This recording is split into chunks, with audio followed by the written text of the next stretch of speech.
Ladies and gentlemen, welcome to episode 85 of the Download Queue, our 2025 State of Xbox and Xbox Game Pass address. We have pulled ourselves away from Call of Duty, Black Ops 7 long enough, and Hades too. That Switch 2 is looking pretty beautiful right there. To come and talk to you, share our thoughts, share our opinions, talk about what's been going on this past week. Kyle, how in the hell are you doing? Doing good. I'm at Narcissus. Yes. That's cool. Yeah, God, man, Hades is so good. We just logged off of Call of Duty, hopped over. You had to go move physically to your computer. I just had to sit here. I popped up the Switch and I'm like, oh man, this is a good run. I'm like, I got some good abilities. I got the weak hitting. I got curses going. I'm like, all right. I'm like, shit, that's crazy. And just 5-7 minutes, how quick you can get into a run and just be like, man, this could be the one. So I'm feeling really good. Right? I got this morning in between the Call of Duty games, I unlocked the what is it, like the purple crystal that's got like the specially curated The Chaos runs. Trials. Yeah, those are sick. Yeah. You feel strong as hell going through those. I'm like, I just want to keep doing these because this is fun. There's one with Zeus and everything's doing 9,999 damage and everything's like bouncing off of enemies, like just goofy. It's a great way to kind of show you, oh, you could do this potentially if you get far enough in and you get the right boons and then such. And I'm like, all right, it's a cool way to show you how crazy powerful you can end up. Yeah, just gotta get good. Got to get good. Some people more than others, a little easier. Let me tell you, Call of Duty though, I feel great. I'm feeling strong. I'm feeling beefy. I'm feeling like a new man. Last year around this time, around the Black Ops 6, I'm like, oh, I'm kind of keeping up like I used to. Now Black Ops 7 beta rolls around.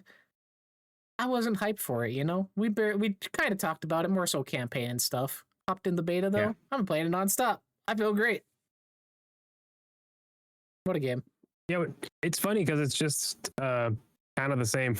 Just a different in-ish, kind of. It still looks like Black Ops 6, but not in the past. I'm remembering. See, I kind of forget what Black Ops 6 even was. But yeah, you got future tech and stuff, but it still feels the same. But I love how it's grabbing you. My sniper, my beautiful wall hack sniper. Don't nerf. I haven't. Wall hack sniper, President 2028. Ridiculous. That's good. As mentioned, most of this episode be about Xbox Game Pass, Xbox in 2025, the past week of news. Looking back at Xbox Game Pass since it started, I went through, Kyle. I'm pretty sure you went through. We went through. Checked out the games we played through Game Pass, the savings that have been had, what we have actually put into it from the cost of what it is. We'll get to that in a bit. Before then, I need to take some time. I need to gush about Silent Hill F, my guy. Yes, please do. What a freaking video game. Last week, I was like quarter of the way through. Talked about it a bit. Super fun time. Had some issues with the back end, quality of life stuff. I think I'm at 2 chapters left, so I'm like right on the cusp of beating this game. And I'll be honest, I am ready to jump into the second playthrough right after, which is something I have never done before for these games. Just did Silent Hill 2 Homecoming at the beginning of the year. Beat it once, uninstalled, didn't have the need to go back. But this one, I am so much more invested in the story and what's happening and want to see the true or side outcomes, so to speak. Just a blast. I've been playing games wrong my whole life, I guess. Been using my TV speakers the other night, so I was like, I'm going to turn on my little sound system and stuff, run the shit through there, having that through the surround sound and like every footstep and the music creaking in and the enemy sounds. I felt like I was playing a whole brand new game with this. I was like, this is the way this was supposed to be experienced, getting the full effect. Life changing. Just having a blast. Last night I got to on Twitter, I've been seeing some people and they're like, along the lines of, I'm surprised Konami let that scene slide, and I'm surprised this scene made it into the game. And I was like, from a distance, like, can it really be that wild? Silent Hill, usually grotesque, graphic, not really scary, but it's more gruesome imagery, disturbing stuff. And I asked on Threads, I was like, hey, when does this happen? Because I experienced something that I thought they were referring to, and they're like, no, it's literally what you're coming on to next. I had to stop playing last night once I got to this. Like, it was a set the controller down, look away from the screen type moment that I have not experienced in so incredibly long, which I'm not a horror game guy to begin with. But having it in the game aspect, I genuinely was like full body cringing, looking away. And again, with the sound and just like what was happening being portrayed, and the music kicks in where it's literally like this ear piercing nails on a chalkboard sound as it's happening, and it cuts out. And then you get the most like beautiful piano medley after it as everything kind of like settles down. I'm just like, what a roller coaster of emotions that I just went through in this game. Like, I am genuinely so surprised of how much I'm enjoying this. Was excited for it, obviously. I was about a day it came out, but like the experience I've had with Silent Hill F is something that I will remember. I've been thinking about. I've been trying to put the pieces together and figure out the stuff on my own, like when I'm at work. Like, it's become a huge part of 2025 for me, and I could not be happier. That's fascinating. I'm probably gonna watch a video of whatever that thing is, because not gonna be diving into that. I'll send it to you. I'll That's find so it. interesting. Well, heard what's gonna happen if you send it to me. If it's on YouTube. But yeah, like I even sent you a picture of like an enemy I came across. I'm like, this is photography. Like, just the most disgusting thing. I'm like, oh. And then this just cranked that up to 11. Yeah. It's crazy. Like, if yeah, that picture isn't anything crazy, but yeah, if it cranks up to 11 from there, yeah, I can only imagine. Yucky. Yeah. What a game. And again, the short time frame, like playing it in short bursts, obviously, but that second playthrough, going to be zooming by. Going to be knocking these playthroughs out like none other. So, what is it about like that makes the playthrough multiple times? Like, why? You said you don't do that typically. Typically, no. So, like Silent Hill, like for example, you play through your second playthrough, they give you, I think it's a chainsaw at the start or something, like a power weapon to run through. But then they add extra lore items and endings, where you've probably seen the Corgi ending, the space alien abduction ending, like just usually goofy stuff. This one, from what I've seen, because I'm again trying to avoid spoilers, the initial ending you get, that's the only one you can have on your first playthrough, which with 2, I think there's like 5.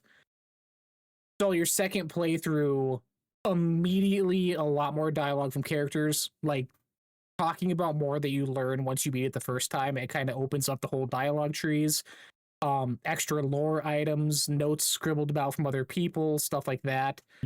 And then there is 3 different endings you can get, which I think one of them's for like for not using any healing items. One of them's for picking certain choices throughout, like all different things that lead to a brand new ending for you. And one of them is kind of like the true quote unquote, if you want the full, like, oh, this is actually what happens at the end thing. But which I mentioned before, it's what I've seen, the initial one you get is good enough. Like, if you do want to be done, like, this is it's a nice wrapped bow on top, move on type thing. But if you are really more invested and want to see more, like, it's there. So, and just the more dialogue too, like, that's not something they usually do. So if they're having whole new character interactions and stuff, like, it almost seems warranted, or they want you to go through more than usual. Mm-hmm. It's kind of built around that. Yeah. That's cool. So do you think this is like it's Silent Hill, I'm kind of unknowing it really of, but it's not like hot, right? This is like a good step in the right direction though. 100%. Especially, I mentioned it last week, especially coming off of the break they've had with it, trying to recapture that. Like I said, the new setting is dope, music score is great, story is great. It still falls back on some bad points the old ones have, with combat, especially, where they're like, hey, you don't need to fight everything. Your weapons break over time very fast. Choose your battles wisely. But then the more you play through it and the later you get, it's like, hey, here's 2 semi-boss enemies in the same room, figure it out. Like, they force the combat on you when they spent the whole time kind of being like, no, keep running. So things like that, it feels more kind of like an overstep of management of where they want to put design elements in. And that really came to effect last night. Tied in with the scene I was talking about, you get something that trivializes most battles in the spirit world. Silent Hill 2, if you've seen, everything turns like industrialized, all the chain link fence, like that's kind of like hell essentially, and you go back and forth between that and the real world. In this, it's the real world and like a spirit realm.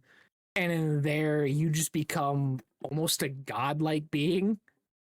And then you throw it back out in the real world, and it's like, hey, here's your pipe and baseball bat. You can use it 2 or 3 times and you're screwed. Like, it's just weird cadences like that that are still kind of pulling it back. But the rest, right, yeah, like I said, story, music. I hope if they do another one, I don't even want them to stay in Japan. Take it to a new region entirely. Just keep having a new backdrop, new setting, because it adds so much lore-wise and kind of unshackles it from what people are expecting. So interesting. Good. Have it beat this week. Move on before October hits and Keepers out in 2 weeks and everything else. Yeah, it's crazy. It's just a lot, right? Which on Silent Hill real fast, I saw actually earlier today, according to people on Twitter, the exclusivity for Silent Hill 2 Remake is up on the 8th, so Wednesday. And they have updated their website to have 2 new kind of blank spots for consoles so it should be getting an Xbox Series / Switch 2 announcement this week. If you're interested, want to jump into the old ones or on a Silent Hill kick this week. I do remember seeing saw that pop up. That's good. Yeah. What have you been up to this week? Playing some stuff, checking out some things? Yeah, man, I'm like all in on the Switch now. Got so many games on the Switch. Did pick up Tuesday being my birthday, of course. Got $10 from Best Buy, so I said, "Oh boy, let's get this Switch 2 controller for $10 off." Am I right, dude? This Pro controller is awesome. It feels great. It's a little slippery. The finish on it is a little different than the first one, but other than that, like it just feels good. But I have to like switch how I have to like change how I'm playing my Switch because it's a handheld. So I just find less reasons to use this controller. So I just got to change the habits a little bit. Brought it out here to my desk so I can sit and play it. But great little controller. Picked that up. But I also picked up Final Fantasy Tactics. I wish I had more to say. This game is kicking my ass. I'm playing on the middle difficulty Knight, which is closest to the original. It's a little easier, but not much for their interviews and such. And I just can't, I just can't get it without losing half my party. Then I restart the fight. Yeah, tactic games are just not my thing. I haven't played them a lot. So I'm really early in, but I'm being stubborn about it. And I want to keep it on this difficulty. They have a lower one that's more focused on story. I want to play it and I want to figure out this game. I just know I don't play these games a lot. So there's a lot of little things they are not telling me that I have to take account of and do. So I haven't been as intentional this week about playing it because the couple nights I've gotten really stuck, and late at night I'm like, I don't want to do this. I'm replaying this fight again. I'm just gonna play Hades. I need to set time aside for it. The story intro caught me. It looks very pretty. I like the art style. When you're holding it and you're kind of just there, it works for it. So I just keep seeing people say great things about it, and I'm hoping I can get past this little difficulty hump and really get into it. But yeah, wish I had more to say. Yeah, the tactics stuff, it falls under, I want to say almost like sports games for me and fighting games where it assumes you have some sort of grasp.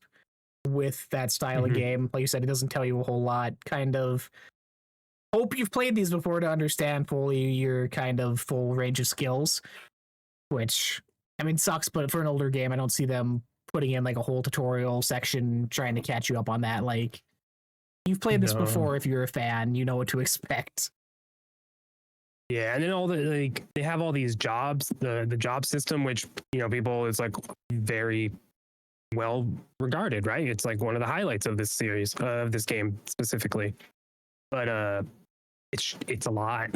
And then finally I looked up briefly some info on like some beginner tips. What's a direction? What are some directions I could be going with a build, with characters and with your army and such? But I was like, oh, okay, there's a lot more to it than I visibly saw right away. So it'll take some time.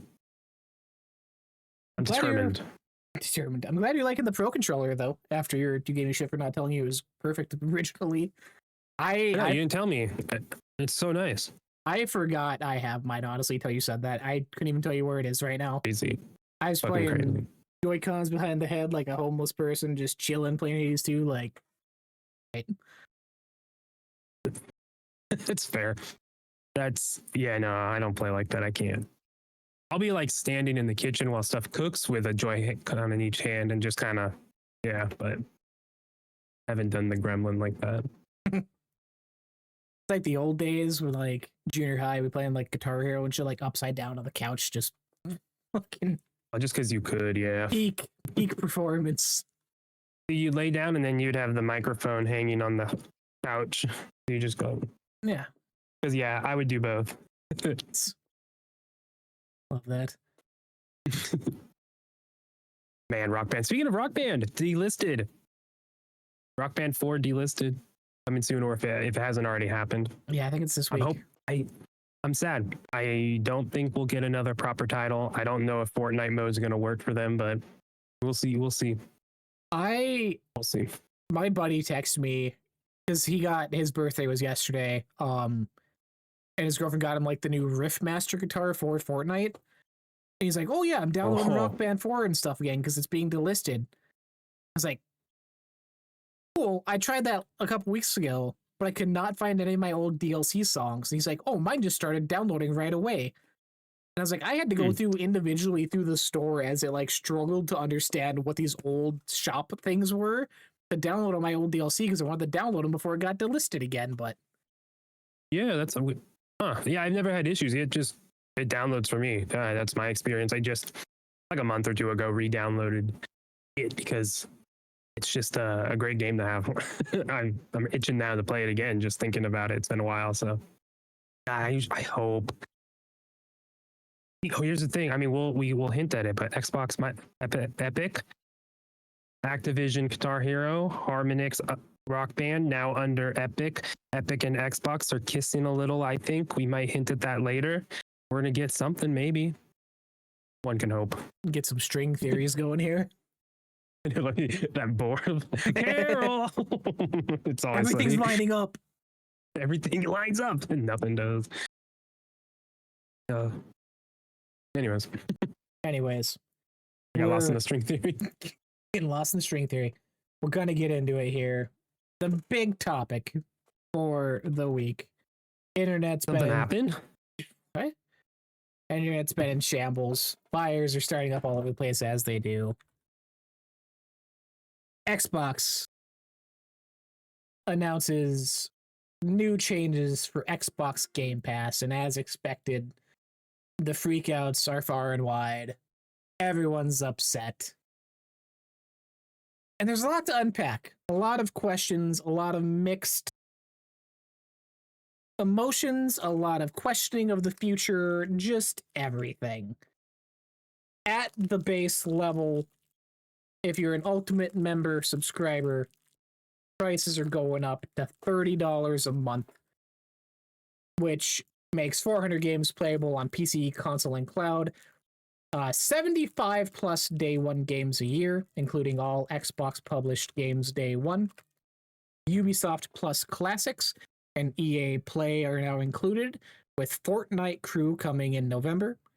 unlimited cloud gaming at our best quality with the shortest wait times, in-game benefits, including for Riot Games, so the perk system they're doing now, online console multiplayer, and they're switching some stuff on the back end where you'll now earn up to $100 a year in store with rewards.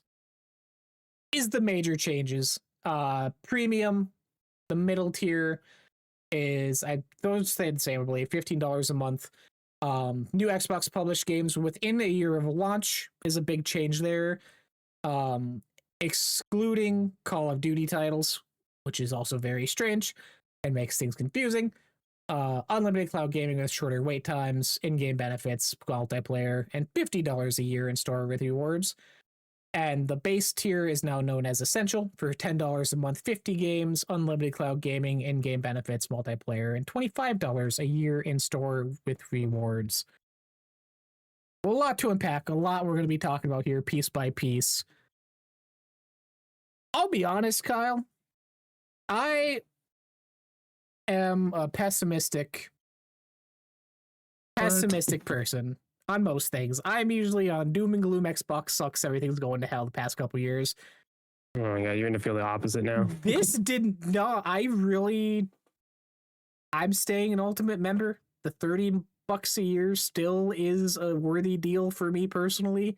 I get it won't be for some people in their financial scenarios, if they're on multiple platforms, whatever it be, but this really, outside of having me have a list of questions I want answered and direct like where we're reading these numbers from, I'm pretty much unaffected by that. Ubisoft classics are cool. I've been playing a shit ton of Uno the past 2 days for $10 a month, but like that's cool. EA Play is cool. The Fortnite crew I'll definitely be using. I play Fortnite still all the time. $3 a month.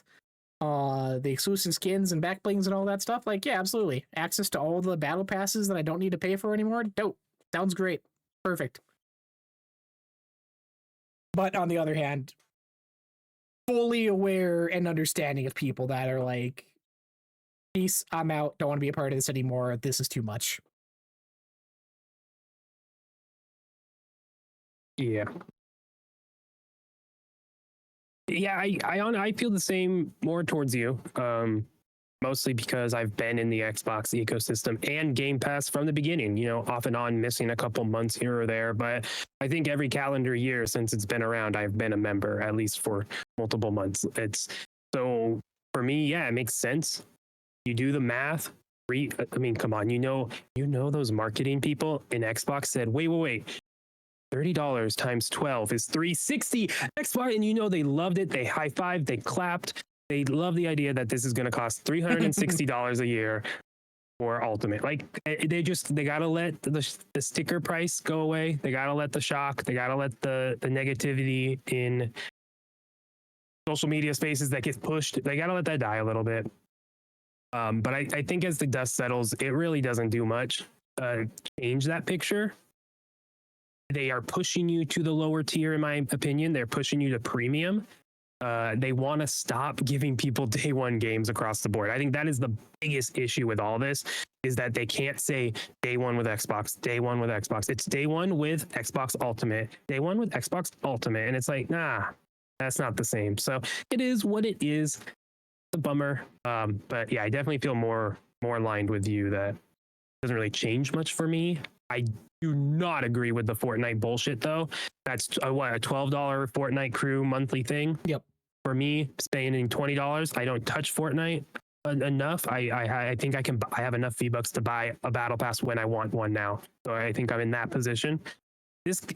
I saved $2 on something I don't use. You made my thing go up $10 for Fortnite. Like that, to me, I can't get past that thing. And that's just my experience. That's just my angle on this, and it's going to be different for every person. So for you, that's an awesome savings. Not, you save a few bucks, but you don't have to think about it, and you get everything else. So it makes sense. It is what it is, but I think it hides kind of the other stuff about like the day one not being in everything. That gets lost, that it's not in everything else.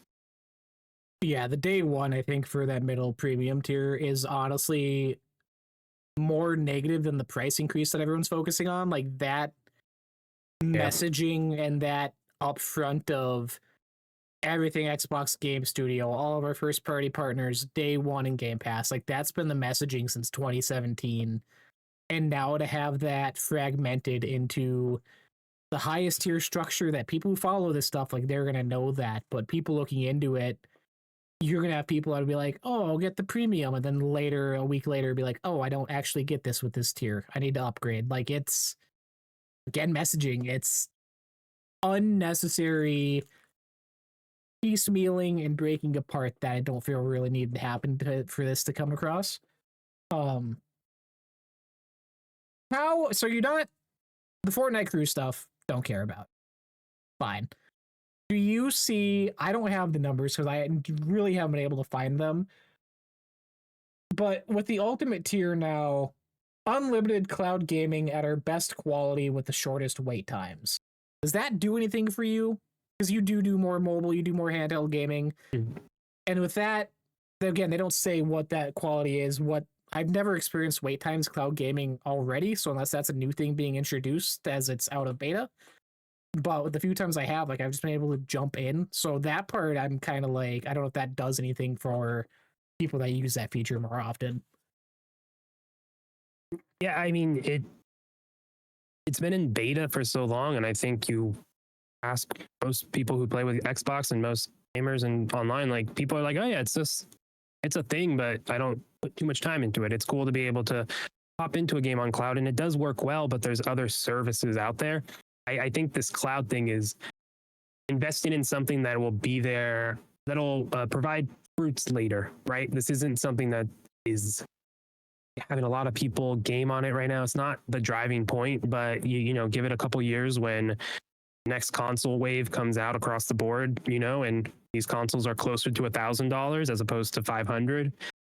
And hey, guess what? Xbox has a system where you don't actually need to buy anything. You can play the most recent. You can play GTA 7 with ray tracing X-rays and whatever. You can play that through cloud on your Series S because we just cloud stream it through. Like that's where we're going.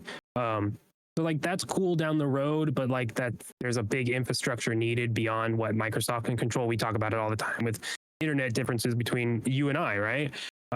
Even though I have a lot of internet cutouts half the time too.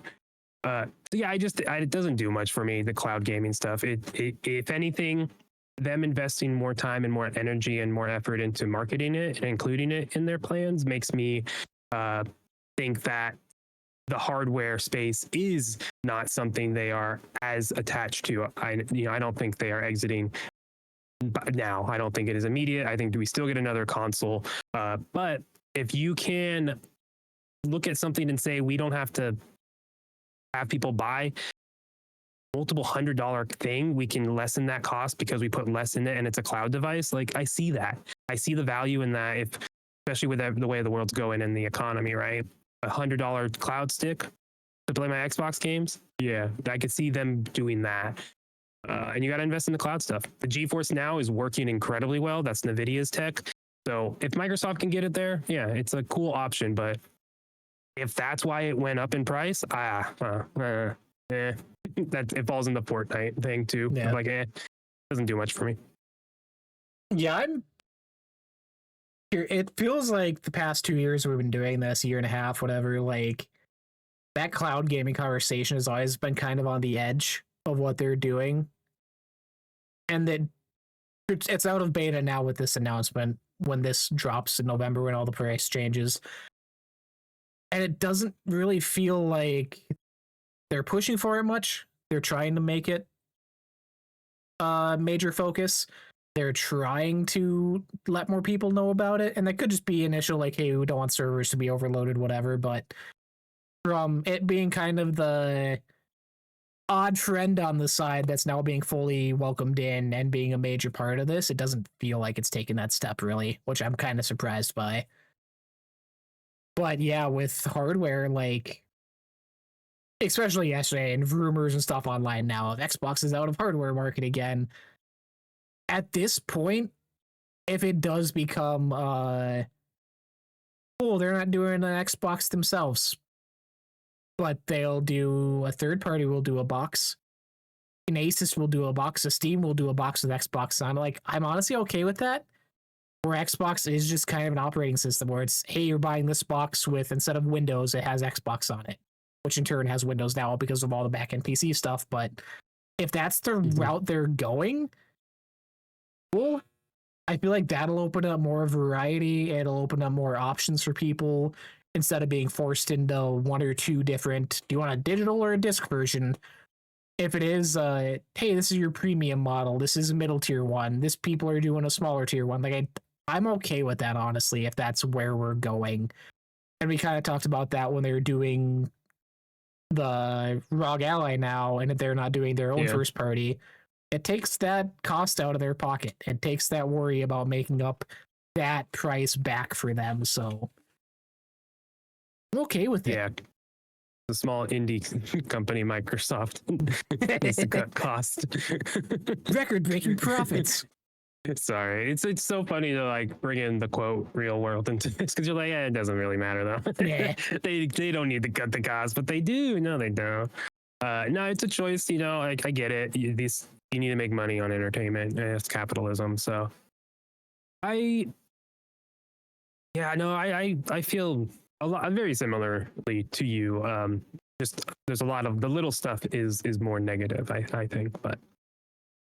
Yeah, I think, they're going with the ecosystem, a platform. I think I still think we get a proper premium console. I would be interested to see if they do a two SKUs like with the S and X, with the X SKU being maybe more PC, with the S SKU being more console. Like, it'd be interesting to see if they start into that and who they're partnered with AMD on the chip and such, but it's just these changes. I have more questions, like you said in the intro, that all this with you just have more questions you would love answered, and that's kind of where I'm at too. I'm like, all right, like it doesn't change much for me. I'm on board, but now I have some other questions because you're changing the day one. Like that's such a good reason to be a part of the ecosystem now. It's I'm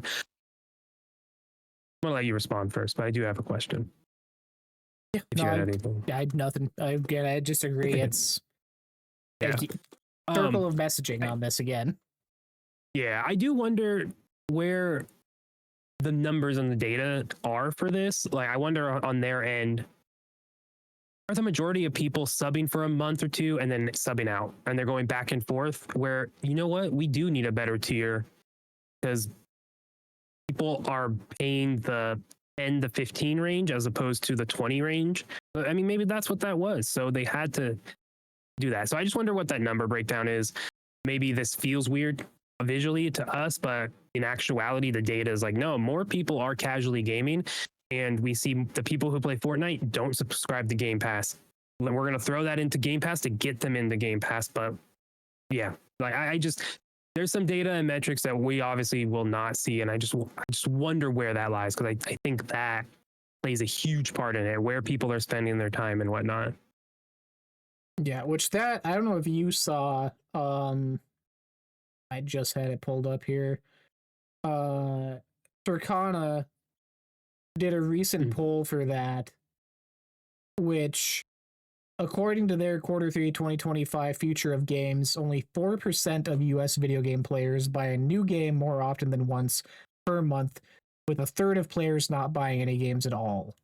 Which you would assume that third of players is a lot of your Fortnites, your Apex, your Warzone people. Like, that's... Is that console gaming, or does that include mobile? Does sometimes these studies throw mobile in, and that's look. Yeah, sometimes they throw mobile in, and that, to me, that thing that just changes so much.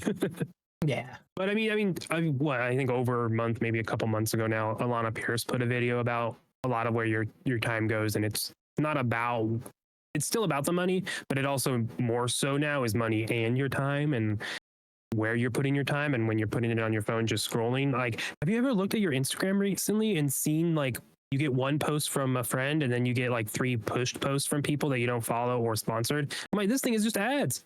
So pay attention to what you're watching. It's just ads. It's ridiculous. Or I don't have friends. Damn.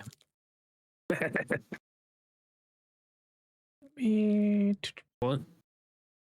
Oh, you're still trying to look that up? Yeah. Yeah, I was trying to pull up. Yeah.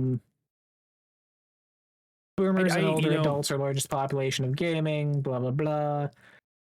Gen Alpha is less engaged than you think. Children aged 2 to 12 had the most significant decline of any age group, down 6% since 2022. Accounting for 16% of total US gamers and growing from 36 million in 2022 to 38.3 million players today. Super gamers, quote unquote, are the industry's most valuable consumers. Gamer segment mostly made up of young males from the age of 13 to 34, play heavily across multiple platforms and spend significant amounts of money. Yeah, it does not necessarily say what they're including on this, which kind of sucks. Yeah, but the fact that they're pointing out the super gamers, I feel called out. I was like, hold on, wait a minute. Are we being scammed? Hold on. Is this a big scam? That's crazy. Yeah, that's still it's still interesting info. It probably doesn't. Circana's good. It is their, mobile, their PC, research. console, and handheld. Okay. Okay, so read the very first thing again before I send the mobile. What was the stat? Approximately a third of video game players purchase a new video game less often than once per year, while about 36% purchase a new game once a quarter or with higher frequency. Yeah, that makes sense. And then mobile-wise, you get the gacha, or you get the little puzzle casual games, which have some microtransactions and such. So, yeah, I don't think that would. I still see, third. That makes sense. It's like you said, it's kind of weird of like Microsoft trying to capture that audience, though. Like trying to think audience? that the Fortnite, like with the Fortnite pass being included, like thinking that's gonna make them come over. It's like, hey, pay $30, you get your thing, but you also get all these other games. But it's gonna take you away from Fortnite and your friends and where they're playing. Like, you know what though? That's a weird sell. What if the people who play Fortnite and have Xbox Ultimate line up perfectly? What if that is the number and the player base that actually has enough weight and hey, let's give these people $2 off and raise our prices, right? But how many people do Fortnite Crew and Game Pass Ultimate? Like, I wonder if that number is good enough to get it. Yeah. Hey, Microsoft, you know what? Just give us the data. You know what? Just give us these data points so we can talk about it. Okay? Come on. How many people are playing on your console right now? How many people? Tell me. Highest player engagement.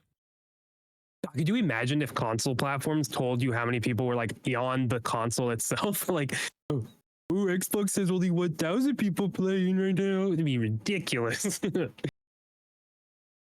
We don't get that information for this reason because it would be all over Twitter. Oh yeah. Anyway. Next thing I want to move into, kind of going into the data and stuff too. Another thing I want more messaging on it. Where are we getting these numbers from? Because I don't trust them as far as I can physically throw Satya and Nadella. I was gonna say something, then I choked on my drink because you made me laugh. The numbers you're talking about are the 400 plus games, the 75 day one plus 75 games, right? day one specifically. Okay. Which someone tweeted out. I saved the picture. I should have saw who did it. In the history of Game Pass, so with the new thing, they straight up say 75 plus day one games a year, including all Xbox published games day one. Starting out 2018 had 9 day ones, 2019 17. We jump up to 52 day ones 2021, 65 2022, 44, so we dropped 20 in 2023, and last year we had 39 day ones in 2024. Right now, 2025, as of the 2nd of October, we have gotten 51 day one games launched in Game Pass.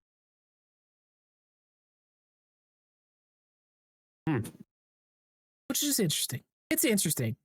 Video game development's hard.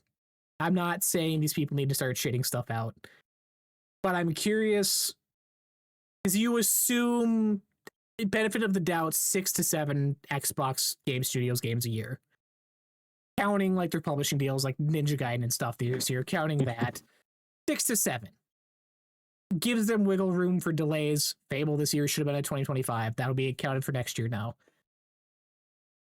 is the 75 that they're promising, is that based off of like how much money the team has to pick up these deals for small indie games? Are they reaching out to small indie third party teams to make these deals happen? Have, like, we need X amount this month, X amount this month. Like, that's just such a weird, very specific thing to throw into this deal here of, hey, this is why you want the higher tiers, because we're going to have this number plus. Like, just a weird thing to market for me. I want the details. Yeah, it'll be interesting to see where this year ends up. Like, they leave themselves so much wiggle room with the day one games a year, including all Xbox published games. This is third party stuff. Expedition 33 would count towards this, so that like a game, whatever, like Skate early access would count towards that, right? Like it's games like that, right? There's so many little small games that just, I Am Your Beast, I think console wise they could say that's a game, a day one game. You know, like they could really start fudging this and making it make sense. But yeah, I just worry like, I mean, what's gonna happen if they don't hit that? Nothing. Nothing. They'll just say, oh, come on, we said maybe. Yeah, I mean, it's a big promise. I'd imagine and hope Ubisoft and EA games are included in that. Obviously, we don't see the day one sports games and Ubisoft like Shadows and Avatar and Star Wars Outlaws are not in a part of this Game Pass thing. Their newer stuff isn't, but that'd be cool, and that would help this 75 plus number get up there if they threw those in. But hey, next year they can throw Shadows in, and that doesn't count. It's not day one. I rescind my statement. No, it just, like I said, it adds a weird thing. And like, for it to be the first sort of bullet point they have listed for there, I'm like, that's a ballsy thing to be doing. And like you said, nothing's going to happen if they don't. You're going to have a couple people like keeping track of this yearly for stat reasons online, but like, I'm not going to be out here being like, there's 2 this month, and there's the 3rd one coming next week, and this and that. Like, I don't know. In the way of like trying to get the message again of, hey, you need Ultimate's the best tier to have, best deal in gaming, whatever. Having that be your first bullet point without anything really backing it up, I'm like, huh, that's a choice. Yeah. Especially when you go down to like premium and it doesn't even say how many games you get like day one, but it's like, okay, so I just get 200 games, obviously. So it's like in general, it's not even Xbox games. You're talking across the board. It will not be a brand new game coming out, not on it has to be on Ultimate, right? It's not coming on premium or below. Again, another knock to the program, but it just points out that bullet point to me of like, okay, I feel like there's less games now across the other ones. Yeah, which that too, like you mentioned when I started this, it was also a 200 game difference is crazy. Yeah, that's why I almost want to do a month where I drop my subscription down to see how that changes. Like, do you not understand you don't get those games so you click into the tab for it and try installing it? And it's like, nope, you need the higher tier. Or is it just like a whole different Game Pass window that comes up with just games for your tier? Because that's going to be wild. Because I have that issue with PlayStation now where I'm scrolling through there. I just have their lower tier on PlayStation Premium, whatever. And I'm like, oh, that looks like a fun thing. Click into it. Nope, you need the higher tier. Back out. Go to the next one. Nope, you need the higher tier. Like, if that's how it is, that's going to suck. Yeah, I did the same thing and with PlayStation. And yeah, it's so confusing. It's hard to see what it is. You don't know, and they don't make it obvious because they want you to click on and be like, "Aw," and eventually you just go, "I'm just gonna fucking buy it." Yeah, predatory. Yeah, 200 game difference, like you said, though, kind of wild. I just thought this too. I assume to get that number. So 400 games playable PC, console, and cloud. Are they gonna do the kind of scummy shit where it's like, oh, Fable's out in May.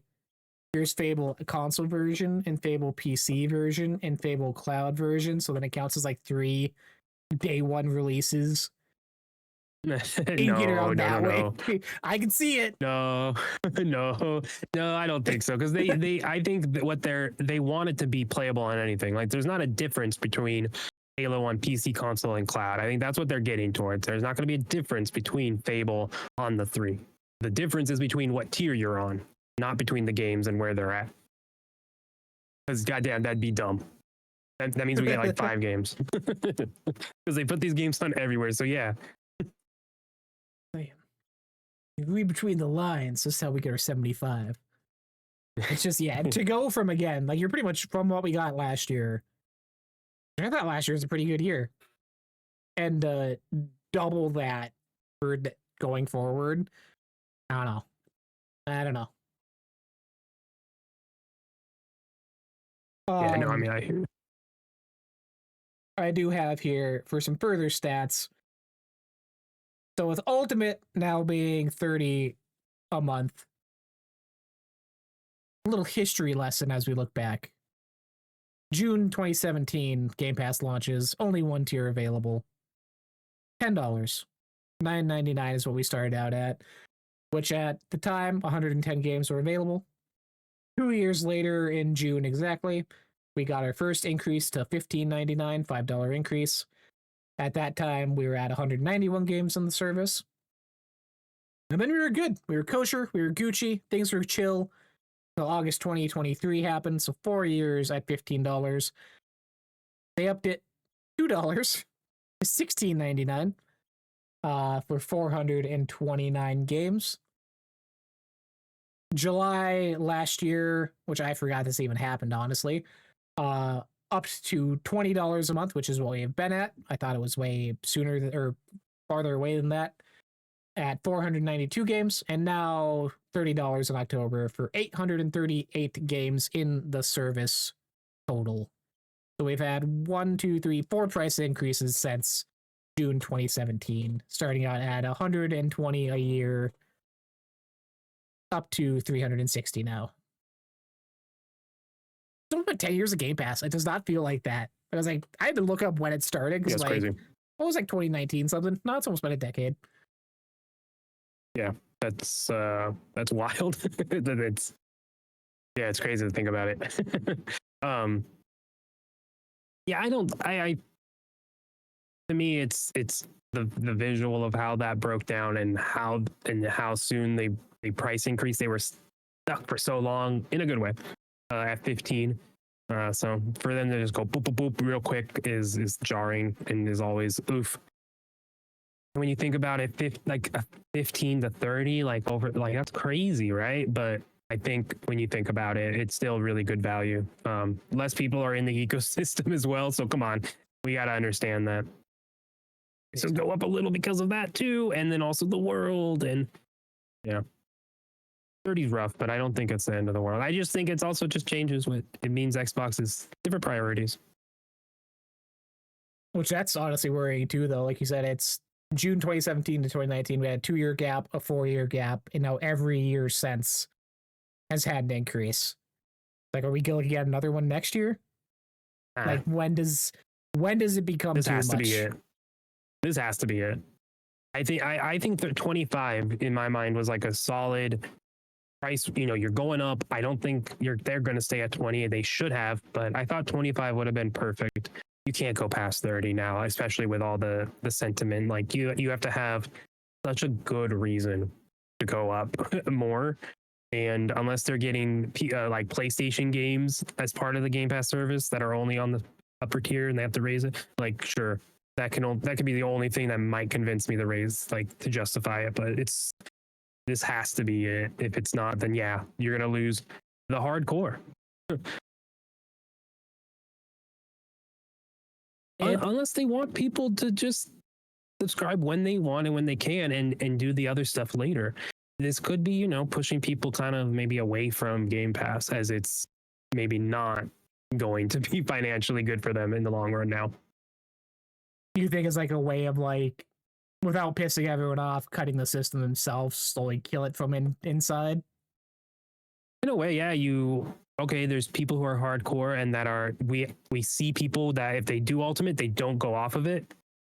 We can let them, and then it is what it is. And we push the people who are, I'll sub for a month and then cancel it when my game's over. We're going to get them to just buy the game. I could see, there's some of that, like, if I'm understanding this, there could be some strategy behind it. But I just think it's also so unknown where we're going. And especially with Microsoft's huge ass corporation and what they're involved in, it's just it's just a lot, right? So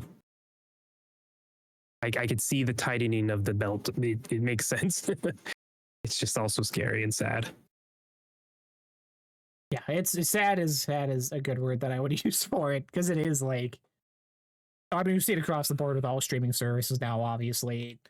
Netflix, everything, Disney constantly raising prices, but like every time it's the same motive of, oh, I'm gonna cancel my subscription. I'm done with this now. And then they're saying the same stuff they do the next price increase. Like no one ever actually leaves. They just gotta deal with it and move on. Which Yeah, not enough to where it causes change. Yeah. So, yeah. Yeah. Hey, as long as, teams don't get shuttered and people don't lose jobs from these type of decisions, like it is what it is, right? But I could see if this deters people enough, yeah, we're going to see some Xbox studios start to shutter, or just less games. I think we're already seeing that. We're seeing more investment on known stuff as opposed to taking swings, where I think they should be taking swings, because that's better. do you think it would lead to less, or do you think, because every time we talk about it before, I'm always in the hopeful of smaller, shorter experiences, faster turnaround on stuff instead of 6-7 year gap. Like, do they see more of, we're gonna do one big release for 70 every couple years, or do we get 3-4 games for 30 or 40 in that same time? I think Xbox, when you're saying that now, I do think Xbox is kind of moving that way with their games. I think you saw them kind of start to test that with games like South of Midnight, Pentiment. I think they're let in under Microsoft. I mean, all these layoffs, it's hard to say that now. There is some freedom to explore and do some stuff. So as long as Xbox can keep doing that, it's gonna be good. So I could see them leaning that way of smaller experiences, especially I think, I forget the report or the post I saw of this, but there's something about Xbox gamers play more games than other platforms. Like they'll try different things, and a big part of that is Game Pass. Like I'll hop into something for a couple hours and just hop off. Go, that's not me. It's because I can basically rent stuff, right? So I wonder if that lends itself to this decision. Yeah, I saw that too earlier, which was an interesting thing, because that's too, it goes back to, we saw with Helldivers too. And more sales of that on Xbox than it had on PlayStation initially. Like that's for that sort of, not marketing, but like signal that people have been trying to push online. If Game Pass kills people buying games, Game Pass is bad for the industry, makes people not buy stuff, and then for that to happen, it's like, huh. So again, it goes back to, where is the stats of people that have Ultimate or buying games and are sticking with one platform? Like, there's so many unanswered things. Yeah, that's true. Yeah, I hate that argument, because I buy more games because I have Game Pass. If I wasn't, then I would put that money towards the games on Game Pass that I want, and there's a chunk of them that I've wanted. I've saved a lot of money, so anything, it lends itself to letting you try other things and spend money on a Switch. Ew. I'm trying to, speaking of games you want to try / would like to spend, I'm ready to hear some stats here, Kyle. We talked about immediately as this news dropped, looking back at the past couple years of Game Pass, whatever it be, past year of Game Pass, what you've purchased, what you spent your money on, where your time has actually gone. Ready for some numbers. For me. Oh man, let me hear your numbers, because I feel like you did research and got numbers where I just got numbers, I listed all the games. Numbers are skewed because I literally went with prices currently, so if stuff dropped. So this is probably way lower than what it actually is. Fascinating. So with this price increase to start off, Game Pass was $240 a year, raised to $360, $20 to $30 a month again. $240 if it was that price for the past 7 years since Game Pass has been, would have been $1,680 if you were a Game Pass Ultimate subscriber this whole time.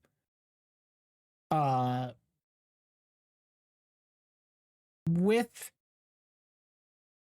the past 7 years, I have spent, from doing the math, I had to add a couple things I just remembered, roughly $2,500, which comes out to a $90 saving only, which is shocking to me, actually. Past since January 2024 to 2025, that has been roughly $913 of games I would have, how much money I would have spent on games out of all the stuff I've put either significant time into, games I have beaten, stuff like that. If I checked it out for a couple minutes, I didn't count those. That is not counting Keeper, because I cannot find a price for that game for the life of me. Everything I looked up, it is just in Game Pass. I don't know if you can get it separately. Something to look up for. Yeah, that's what I'm mad about. I need to check that out while you were talking, because I think I didn't add something right. But yeah, the past year and a half, 2 years, 2024 to now, $913, roughly 21 games so far on my list. Wow. And it's not going way back. Some people may be, oh, it's a bunch of shovelware, bad games. That's why you're getting so many all the time. 2 of the past, what are we at? 7 years, I said? 2 years out of the past 7 of my personal game of the years have been stuff I experienced through Game Pass exclusively. Psychonauts 2, I have yet to buy a copy of that game. And Yakuza 7 Like a Dragon, have not bought a copy of that game, but both were game of the years for me, so. That's where I'm sitting right now. Which is what, again, I need to double check that fast so that doesn't sound right, but let me add. No, I think it's around it, but yeah, maybe it's really off. Dang, that's crazy. Yeah, I did not. I just based off your math right there, you definitely have bought more games. I did not list it out in this way. The way I did this was kind of just looking through what I owned on Xbox, and for me, starting in 2017. So if I go down to where is it? Halo 5 is. I did buy Halo 5 Guardians, but after that, there's like no Xbox Studio games that weren't a part of Game Pass games with gold that I got. I just stopped buying such stuff, but I know like Forza 3, I didn't buy that. That's a Game Pass with gold, baby.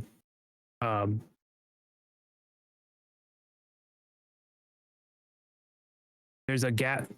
There's a lot of games with gold stuff before Destiny 2, Red Dead, and No Man's Sky. When did that come out? 2018, I think, 2019. No Man's Sky? Those games. Yeah. When those ones dropped, there's just a huge, just so many less games. I have Madden 21. Xbox and then One Marvel in 2018. Okay. And then Marvel Avengers, It Takes Two, Mass Effect, and then Madden 22. So I just have 4 games between Madden 22. And then between that, I have Tiny Tina's and Rogue Legacy, and then it's Madden 23. So those years, I just was buying Madden and Game Passing, and like I was hardly, and Destiny. So there's a chunk of that where I saved a ton of money because I wasn't playing a lot of varied games. I had Destiny, but Game Pass kept me in gaming as opposed to just the sports and the shooty games. If we're going back that far. And then when I go to Diablo 4, that's where stuff like comes a lot. I have Cyberpunk, Survivor, Control, a couple other. Yeah, really not as much, but even with that though, like still personally feeling like you're getting your money's worth out of it. Because it's what, 5 games now roughly a year, if they're $70 games now to reach the 360 for full price titles. So, and if you're doing 5 games a year, which that too, it skews mine a lot because I say 21 for the past year, which I just redid my math again real fast. Total I would have spent 25.16 compared to the 16.80 that Game Pass is. So I've saved about $836. That sounds better. Yeah. But with that, a lot of the games aren't full price games that I'm playing and experiencing, so that kind of throws some of the numbers off. Stuff like A Little to the Left I did this year, $15. Balatro 15.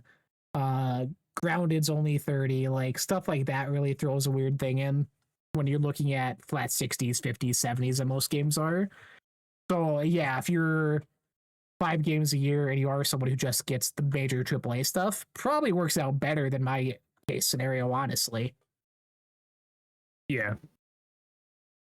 Yeah, I think if you're not trying to play a bunch of stuff and even to completion, like it's not going to be because you end up spending more. But as I like scroll through my achievements, the amount of time, like I'm scrolling a long time to get to the bottom, and then I'm like stopping. I'm like, what the fuck are these games? And I'm like, oh, Game Pass, Weird West. I don't remember playing that at all, right? But I got 2 achievements and such, and it's just like, wow, I have tried a lot of games. Artful Escape, I did beat that game. That's not a game I would have played if I didn't have Game Pass and such. So I don't know.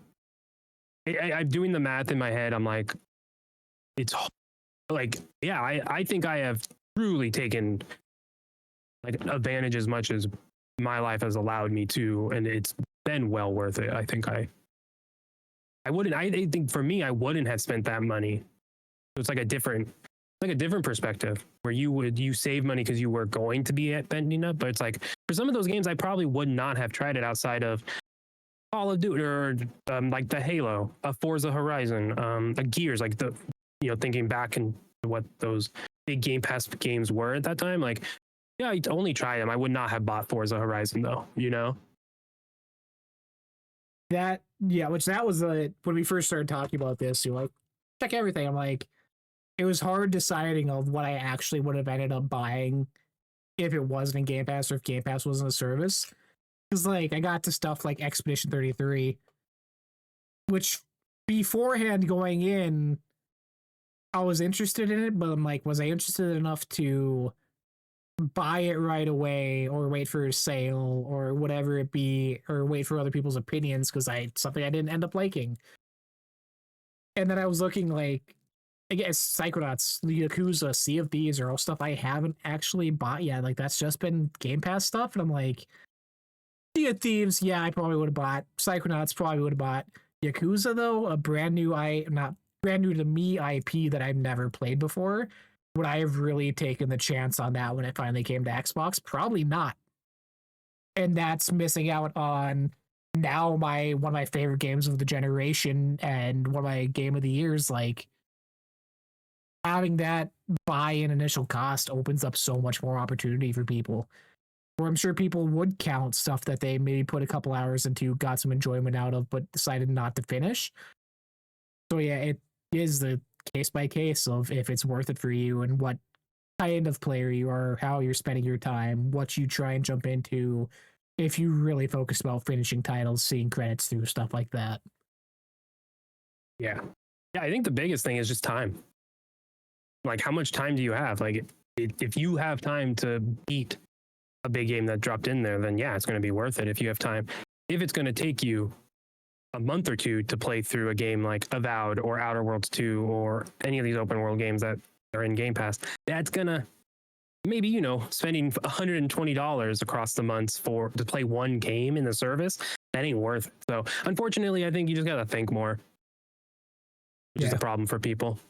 Not for us. We think well. We talk well too. It can't be good. Something bad. Don't take it. It could be good. I'm the president. Big, good, bad. I'm not gonna say anything. I don't know. It's still, like I said at the beginning, I understand people's frustrations. I understand if they're dipping out, but financially speaking, like I would be dumb to drop out of it at this point for the cost still. Because I'll tell you now, I wouldn't have the money to be getting Silent Hill and Hades, and I wouldn't be getting Outer Worlds 2 this month, and like I would be missing out on a lot of hopefully good experiences. Yeah, which I wonder if like a lot of the people, not us, we're small, but like the people who end up in industries who talk about it and like a lot of the negative critiques of like, oh, this is another bad decision from Xbox. It's like, but are we considering just the super casual person And how do you, in context of us and other people who spend their life talking about stuff? You know, like, Yeah. I just think, again, it's that data that I was referencing before. It's hard to quantify like online sentiment of people who like talking about that stuff and people who don't go online and check off from their car dealership and go home and pop it on and watch a YouTube video and then switch over to Call of Duty. Like, and they're like, hell yeah, Game Pass is awesome. Well, Interesting.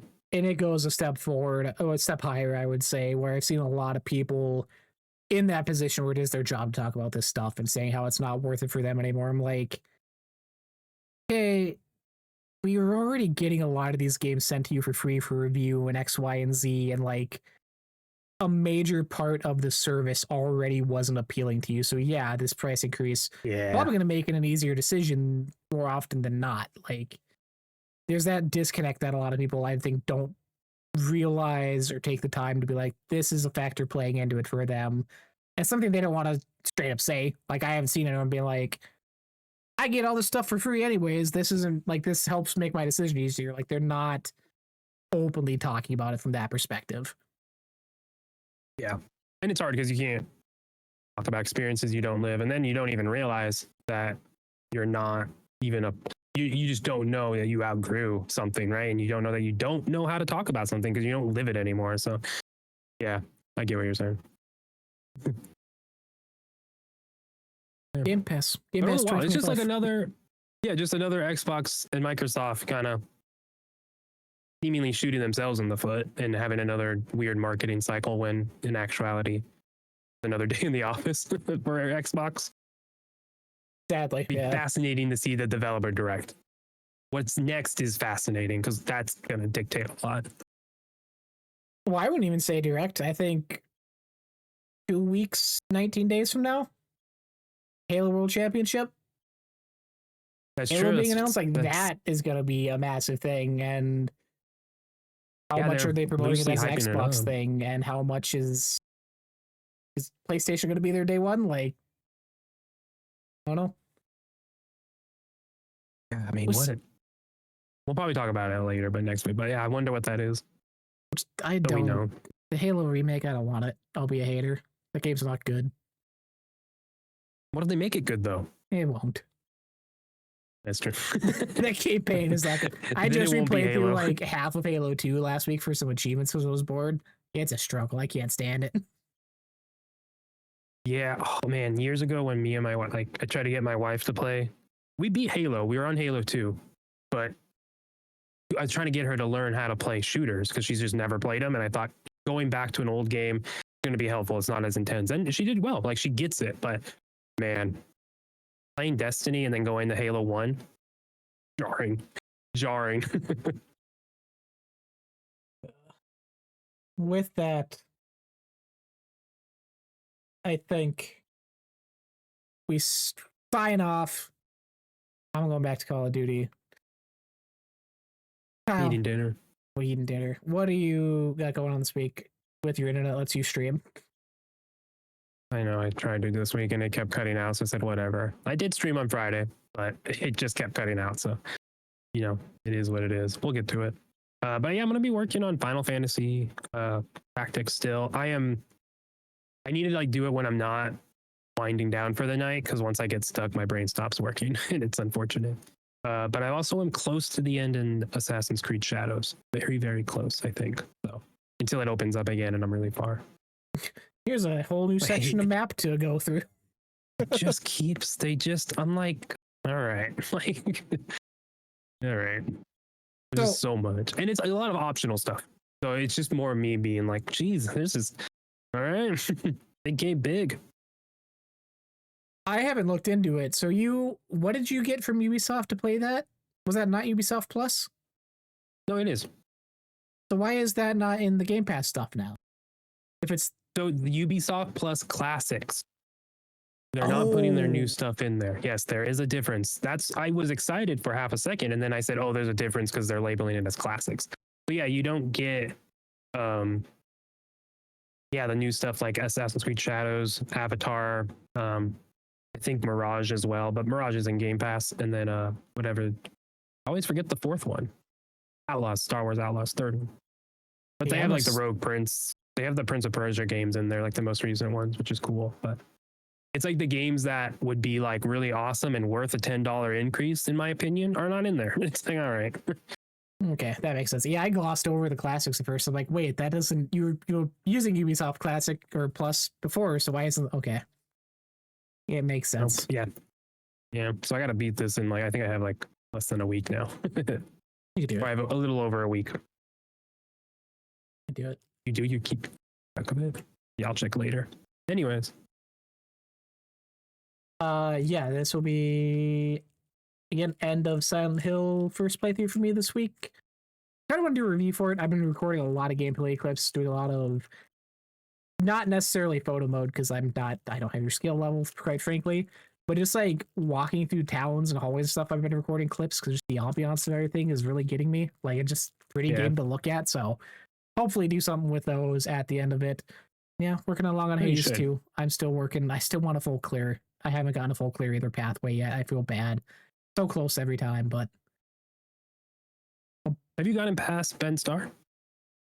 no. Above? Okay. Yeah, me either. I've not given it up. I've gotten Ben Star down to like literally a nail of hair or health left and just goes bad. I did get my third pet today though. I have 3 pets now. Oh, cool. I have the cat and the frog. It's so funny. I've talked to that frog so many times, but they didn't have the pet system before. So when you mentioned it, and you mentioned it after last week, you could message. I was like, oh, the frog. Yeah, you used to just talk to it. Yeah, I got a dog now, and I also got the last weapon unlocked this week, which is my least favorite in the entire game, and I have not used it since. Wait, what? The coat, black coat. That's so cool. I love it. It's my favorite. It's one of the. It's so much fun.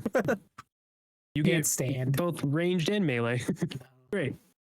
I'll pass. I'll stick with my little skulls. I hate the skulls. That's the worst one. Bad choices. But if you enjoyed the discussion about Xbox Game Pass, let us know your thoughts, opinions on what's happening in the comments on YouTube, Spotify, wherever it may be. Tweet at me directly. I don't care. Download Q_ or Badlands Backlog / Kyle the Do on Twitter. I will get him too. Tweet at him.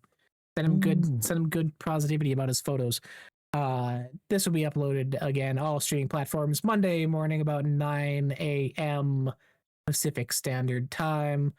Follow us along, share the videos around, comment, follow, like, whatever it is. Till next week. Be good to each other. Stay happy. Happy gaming.